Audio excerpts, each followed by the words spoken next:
வசி வசி. ஓம் ரிங் வசி வசி. சக்தி கணபதியே வசி வசி. ஓம் ரிங் வசி வசி. சக்தி கணபதியே. ருணம் போகட்டும் உங்கள் வாழ்வில். 51வது மாத சங்கர சதுர்த்தி இன்று புரட்டாசி சனிக்கிழமை மகாபரணி நட்சத்திரத்தில் மிக சிறப்பாக நிறைவாக நடைபெற்றது. எல்லாம் வல்ல சக்தி கணபதியின் ஆசைகள் அனைவருக்கும் கிடைக்கட்டும். தொடர்ந்து இந்த பூஜையை கலந்து கொள்வதின் வாழ்வில் பணருணம், மனருணம், உடல் ருணம், நோய் ருணம் அத்தனை ருணங்களும் காணாமல் போகும். சகல செல்வங்களும் பெருகும். அனைவருக்கும் சக்தி கணபதியின் ஆசைகள் கிடைக்கட்டும். ஜெய் சக்தி கணபதி. நமோ ஹேரம்ப மதம் ஓதின மம சங்கடச மகா சங்கடச நிவாரய நிவாரய ஸ்வாகா. ஓம் நமோ ஹேரம்ப மதம் ஓதின மம சங்கடச மகா சங்கடச நிவாரய நிவாரய ஸ்வாகா.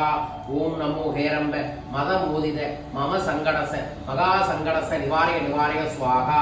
ஓம் நமோ ஹேரம்ப மதம் ஓதின மம சங்கடச